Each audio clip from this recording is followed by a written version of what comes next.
최근 러시아 전쟁으로 인해 석유 부족을 겪고 있는 나라들이 많은데요.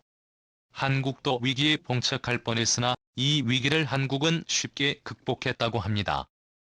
아랍에미리트 사막에 꽂힌 태극기가 해결의 비법이라고 하는데요.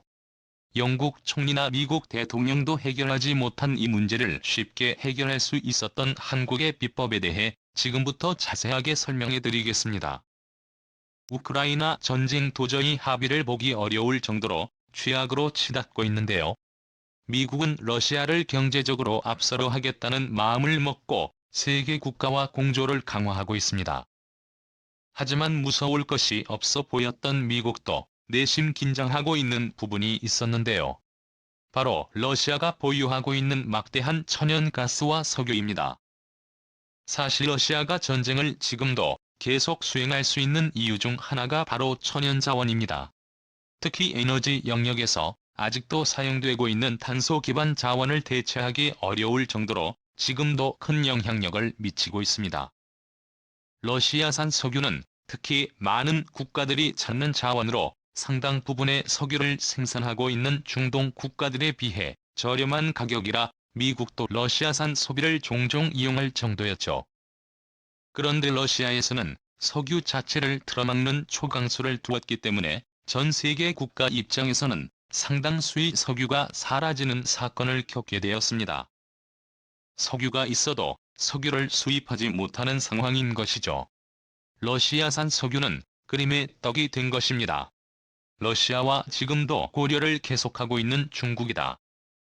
인도와 같은 국가를 제외한다면 러시아산 석유 대신 다른 국가에서 그를 수입하거나 생산을 늘려야 하는 것이죠. 그래서 미국이 급하게 연락을 취한 곳이 베네수엘라였죠. 미국은 작년 기준 러시아에게서 매일 평균 67만 배럴의 원유를 수입했습니다. 베네수엘라는 러시아를 대체해 미국의 안정적인 공급처가 될 것이라 기대했죠. 하지만 현실은 생각보다 더 처참했습니다. 공교롭게도 베네수엘라는 독재 정권에 항의하는 이들로 인해 내분이 발생 베네수엘라 산업은 망하기 직전까지 내몰렸습니다. 생산량이 예전 같지 않은 상태인데요. 2008년 기준 정치가 안정되었을 때 기준으로 베네수엘라는 매일 320만 배럴을 생산할 정도로 높은 생산량을 자랑했지만 지금 현재는 하루 평균 50에서 100만 배럴 생산이 최대치입니다. 미국이 필요한 원유를 공급하기에는 턱없이 부족하죠. 심지어 미국과 갈등을 빚었던 베네수엘라의 독재자 마두로 대통령이 미국에 대해 앙심을 품고 있어서 미국의 원유 요청에 협조적이지 않은 것도 미국 입장에서는 곤란한 상태였죠. 미국 외에도 유럽에서도 원유를 필요로 하는 국가가 많았기에 자칫 잘못하면 원유를 위한 싸움으로 비화될 가능성이 크고 경제 상황을 생각해 러시아와 몰래 교육할 국가가 나타날 수도 있었죠. 결국 미국이 눈을 돌린 곳은 중동이었습니다. 이 모든 것을 지켜보고 있는 중동 국가다. 그러지 않아도 위축되던 석유 시장에 찾아온 기회를 놓치지 않았습니다. 최근 불었던 탄소 제로 트렌드는 중동 국가를 숨막히게 하는 움직임이었죠. 중동 국가의 주수입원은 천연가스 소비 등 탄소 기반의 에너지원입니다. 마르지 않는 천연자원은 이들 국가에게 엄청난 힘을 부여했죠. 하지만 탄소 제로를 외치며 유럽과 미국은 석유 사용을 줄이고 다른 대체 에너지원을 찾기 시작했고 이는 중동 국가의 수입을 위협하는 요인이었습니다. 황급해진 중동 국가는 다른 산업을 발전시키며 탄소 제로 시대를 준비하고 있었죠. 그런데 우크라이나 전쟁이 터지면서 중동 국가에게 기회가 찾아왔습니다. 아직까지 석유 사용량을 줄이지 못하는 국가들이 많은 가운데 러시아 석유를 다른 국가들이 공급받지 못하자 무슨 수를 써서라도 에너지원이 필요한 국가들 사이에서 중동 석유 바람이 분 것이죠. 다시 한번 이들 국가에게 기회가 찾아온 것입니다. 러시아는 글로벌 시장에 하루 약 700만 배럴을 공급하는 큰 시장이었습니다. 석유 수출국 기구는 러시아를 대체할 만한 곳은 없다며 앞으로 석유 공급이 크게 늘지 않을 것으로 전망했는데요.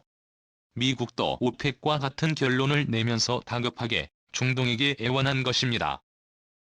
현재 생산하고 있는 석유보다 더 증산하길 바란다는 메시지를 전하며 석유가 지역의 안정을 위해 협조해달라는 요청이었죠. 그러나 오펙은 미국의 기대를 저버렸습니다. 오히려 오펙은 증산에 합의하기는커녕 석유 생산을 줄일 것으로 발표했죠. 이들은 전쟁으로 촉발된 인플레이션이 석유 소비를 감소시킬 것이라고 내다보며 소비와 투자가 줄어드는 상황 속에서 석유 생산을 늘리는 건 자살행위라고 말했죠.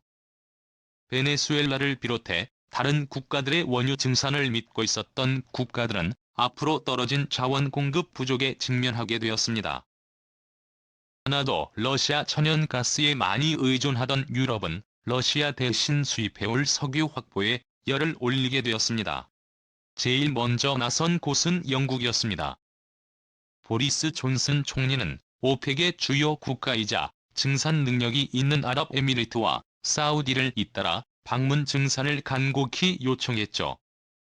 존슨 총리는 중동 왕족들과 고위 관료들을 만나며 원유의 중요성을 강조 러시아라는 공동의 적을 위해 세계가 힘을 모아야 한다고 말하면서 원유 생산을 늘려달라는 부탁을 했습니다. 그러나 이들은 원유 생산에 내키지 않는 모습을 보이며 거절했습니다. 미국도 석유라는 목숨줄을 쥐고 있는 두 국가를 향해 협조를 요청하며 러시아 제재에 동참할 것을 권유했지만 이들 국가는 미국의 제안을 거절했습니다.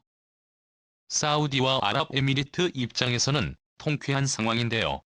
그러자나도 이들 중동 왕족에 대해 인권 침해국이란 오명을 씌우며 이들에 대한 규제를 강화하려던 미국, 영국에게 복수한 것이나 다름없기 때문이죠. 심지어 이들은 중국과 러시아를 향해서도 애매한 태도를 취하며 원유에 목말라 하고 있는 국가들을 상대로 쓸쓸한 비즈니스를 하고 있습니다. 원유를 쥐고 있는 것은 중동 국가들이고 아쉬운 것은 유럽과 미국이기 때문이죠. 한국도 자원에 있어서 아쉬울 수밖에 없는 국가인데요. 하지만 이러한 줄다리기 상황 속에서도 한국은 아무 영향이 없다고 합니다.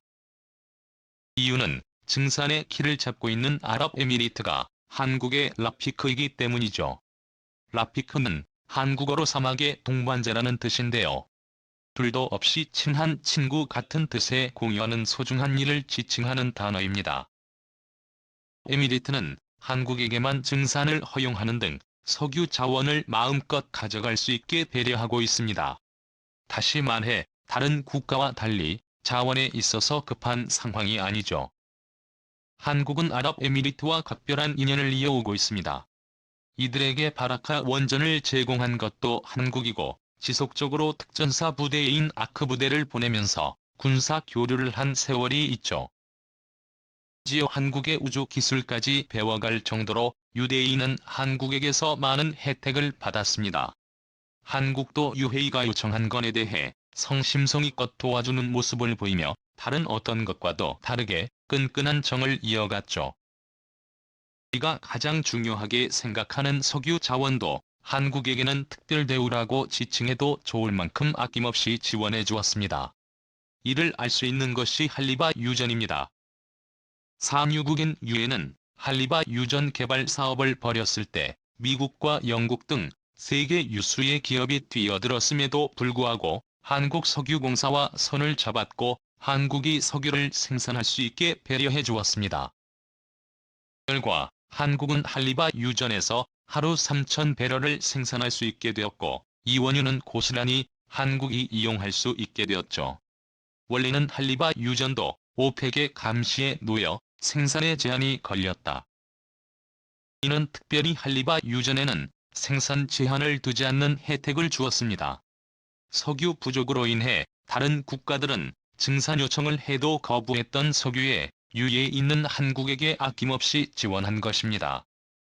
오랜 인연을 이어온 덕분에 한국은 슬기롭게 위기를 극복할 수 있었던 것이죠. 한리바 유전에 휘날리는 태극기는 두 국가의 우정을 증명하는 지표가 되었습니다. 이뿐 아니라 방산 협력에 있어서도 현재 유엔에 있는 한국과 적극적으로 협력하고 있는데요. 이미 한국의 놀라운 방산 무기를 체험했던 유행인은 추가 무기 구입을 검토하고 있습니다. 을 위해 유엔이 국방장관이 한국을 방문했죠. 모하메드 아흐메드 알부아르디 국방장관은 한국이 국방장관 회담을 위해 한국을 찾았는데요. 2011년부터 시작된 두 국가 사이의 국방장관 회담은 올해 벌써 9청입니다. 국방장관과 부아르디 국방장관은 한국 항공우주산업을 찾아 한국형 전투기를 둘러본다고 하는데요. 최근 우크라이나 전쟁으로 인해 전투기 구입에 관심을 보이는 유이가 이번 방문의 기회로 한국산 KF-20을 구입을 검토한다고 합니다. 조만간 한국 방산에 있어 좋은 소식이 들려올 수도 있는 셈이죠. 한편 한국과 마찬가지로 자원에 있어 다급한 일본 역시 사우디와 유엔이 고위 왕족들을 대상으로 긴급하게 연락을 했다고 하는데요. 자연 수급과 증산을 위한 전화였다고 합니다. 이시다 후미오 총리는 러시아를 효과적으로 압박하기 위해서 각국의 공조가 반드시 필수적이라는 것을 언급하며 일본 역시도 원유가 필요하기에 도와줄 수 있는지 물어봤다고 하는데요. 그러나 대답은 영국과 마찬가지로 겉절이었습니다. 오히려 본전도 건지지 못했다고 하죠. 위기 속에서 빛나는 한국의 외교. 오랜 기간 지속된 회의와 한국의 우회가 더욱 깊어지길 바라며 앞으로도 여러 분야에서 협력을 이어가기를 기원해 보겠습니다. 수주해줘서 감사합니다.